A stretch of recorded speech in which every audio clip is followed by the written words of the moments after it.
Welcome back to the YouTube. It has been a quick minute. Now I'm going to assume if you're watching this video, you're probably not where you want to be with your physique. And that is exactly what we're going to tackle with this video. Top 5 reasons as to why you're not seeing the results that you could be seeing. Let's dive in. Now reason number 1 is that your training isn't of the quality that it could be. And a big part of that is potentially you have no training plan. You're going in there essentially winging it without a structured plan that has exercises in certain orders for a certain reason as well. The likelihood is that you're going in there, you are picking exercises based on what you fancy doing, what's free in the gym, willy-nilly, finger in the air style training, I call it, whichever way the wind blows. There is no consideration for progressive overload in your sessions. You're not entirely sure what reps, what sets you should be doing, why you're doing this exercise, and that's no way to improve training short term or long term. Now another big downfall that a lot of lads face is that they avoid the weaknesses. You have your favorite sessions across the week. You might really enjoy training shoulders, you might really enjoy training back, and most of the time that's what gets trained when you do go to the gym. But because you're that inconsistent with the gym, 2 or 3 sessions a week, shoulders and back get smashed elsewhere. Your chest might be lacking, your arms might be lacking, your legs might be lacking. We all know how often leg day gets left out at the very early stages, and that creates an imbalanced physique. And essentially, you're missing gaps. You're too big in one place, you don't have a balanced aesthetic look to the physique. And the final point on this topic is, are you improving your training execution, which is known as form, your training intensity, and your tempo? You'll have likely have heard the term time with attention, and that's what that relates to.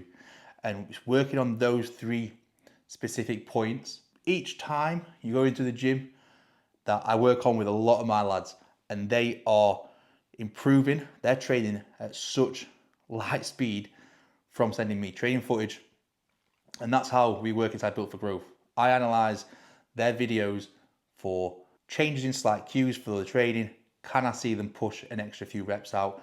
And it's doing that over and over and over again that sees your training quality improve. Now, whilst we're here, I've added a 4-day free training program to the description. The link is in there. Go and grab it. This will give you a great starting point to get stuck into a consistent week of training with exercises that are actually programmed in an order that's designed to boost your workout and make you get the most out of it. So go and check that one out. And reason number 2 is you don't know how many calories you need to be eating, what your protein intake is, and you don't know what food sources that you should be eating. This is equally as important as your training.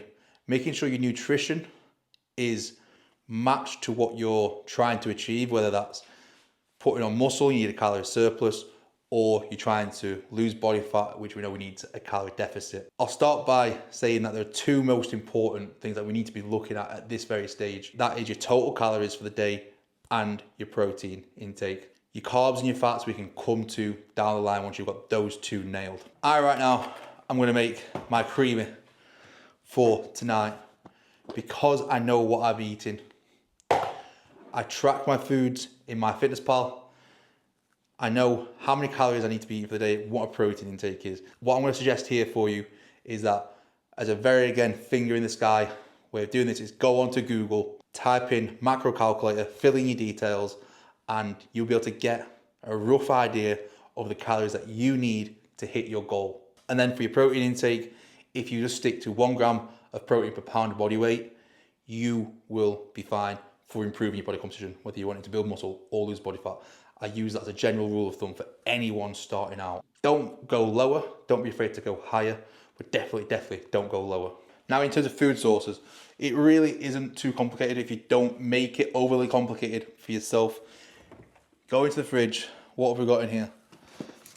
I need to go and do a food shop, so I'm going to have to show you some very quick and easy ways. I've literally got a pack of chicken, £2 from the shop, easily done.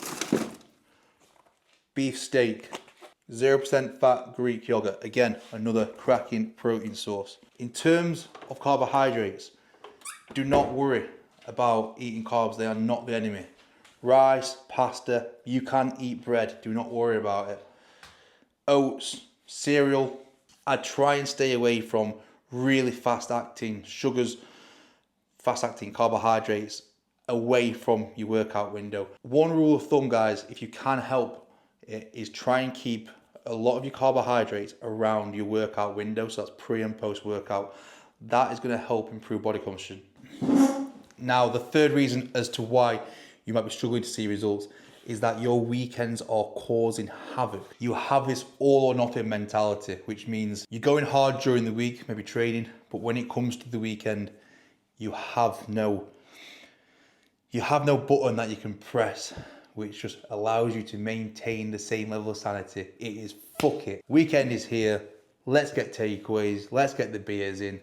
And any thought of progress gets soon flown out of the window. We talk about balance, and your weekends, I'm afraid to say it, are just another day of the week, and you need to view it that way. Yes, we can utilize tactics that mean we control Saturday nights better, which I find are the hard part. Saturday night, even for me, is the point where you want to let your hair down a little bit, what you've got left of it.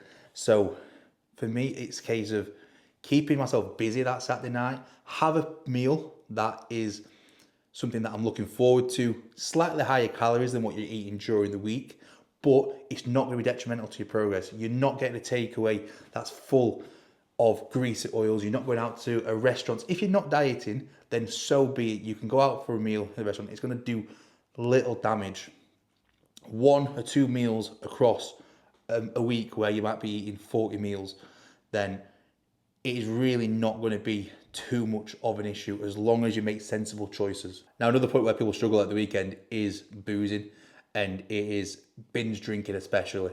Having 1 or 2 maybe spirit diet mixes at the weekend and then settling for that and go to bed, waking up the next day on Sunday feeling fresh enough to be able to get on with your day, not make bad choices. That's what we want to aim towards. It's the binge drinking culture here in the UK that we have, which causes that lack of control around weekends. The calories when you're boozing anyway are huge, but it's what you end up doing after your inhibitions have dropped, the kebabs, the following day, waking up and having a greasy breakfast, having a takeaway at night.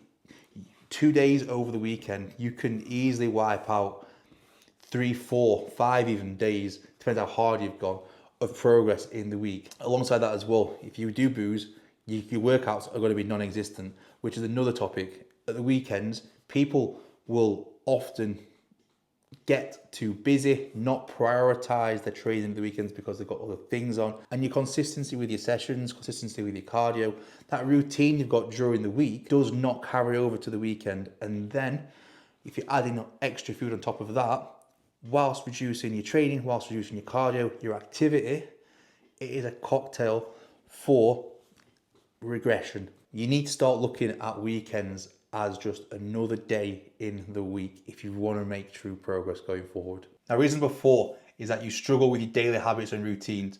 And this ties in well. If your weekends are bad and your weeks aren't absolutely bang on the money, then you are in a cocktail of slow progress, even regression in some terms. With your daily habits and your routines, how many of you have got structured days where you're going to the gym, you know what you're training, you know what you should be eating, you know when you're getting your steps in, you know when you get your cardio in, you know when you're going to bed, you know when you're waking up. All of these things play into your progress. It's not just a case of you going to the gym and ticking that box, because that is a small part of your day.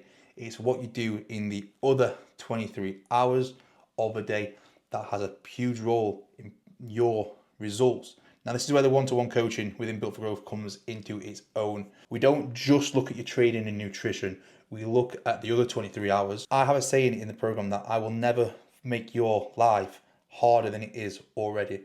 We will only improve your life. That is by making sure a plan fits around your lifestyle. Yes, you're going to have to bend in some ways, but we improve your life. We improve your habits. We improve your routine so you get more done. You're more productive. You're more efficient in your training, in your performance at work, in your relationships, in your mental health. You just start to level up because we're improving your day to day. Now, where I see a lot of people fall down here is because of such sedentary lifestyles that we live right now, especially if you're a desk worker. It can get so easy to watch everything else just fall away, because if you're working from home, you literally have got the kitchen 20 steps away, the toilet 5 steps away, and you end up sitting on your ass all day long. Activity goes through the floor, calorie burning goes through the floor, and with that, you're not having anything in your day that's really driving you to do any sort of routine other than work, eat, rest. Oh, it's lunchtime, I'll go and flick on YouTube or watch a bit of TV. Not getting through enough in the day that's going to see you progress. By far, one of the quickest wins that you can have improving your daily habits and routine is by focusing on your sleep. Many lads sacrifice their sleep, and with that, they sacrifice their ability to control their hunger and cravings. A good 7 to 8 hours sleep versus 5-6 hours, and watch what it does for your hunger regulation, your appetite regulation. It's game changing. Watch what going from 5 to 6 hours to 7 to 8 hours, how much an effect it can have on your training performance in the gym, how much it can have effect on your general mood. And it's when lads come into the program with me, and I say to them, right, we're going to work on just taking your sleep up by an hour over this week. And over a 4-week period, we've gone from them sleeping 5-6 hours to a consistent 7 to 8 hours. Do they realize just how important that is on then improving their daily moods, which then means they're more likely to get out, want to go to the gym, want to eat better. And that is how you slowly start to improve your daily routine. And reason number 5 is you have no accountability in place. You have no one there guiding you down the right path when you're going down the wrong path. You have nothing in place to help you track your data. You have nothing in place that's really going to pull you back in line or to follow. And that's what accountability is. You're financially invested, yes.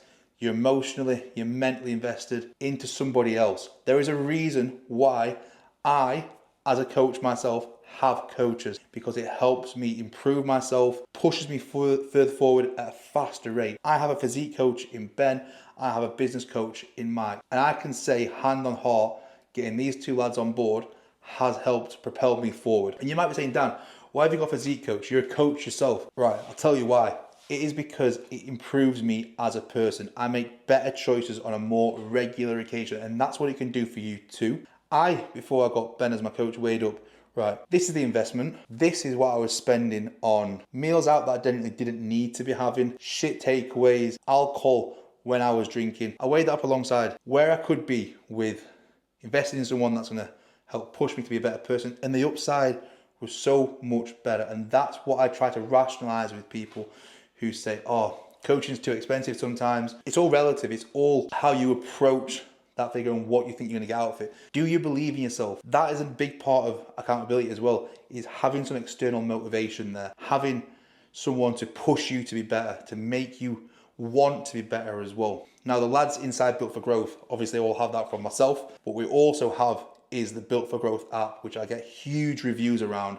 There's no PDFs or Google Docs around here within my coaching. I don't believe in that shit.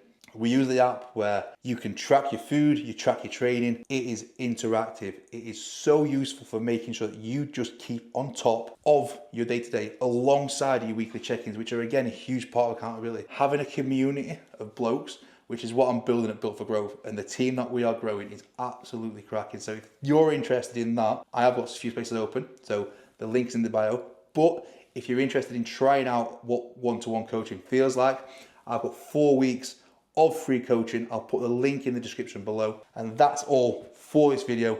If you've enjoyed and took some value from it, please do subscribe, please like, and I'll catch you on the next one.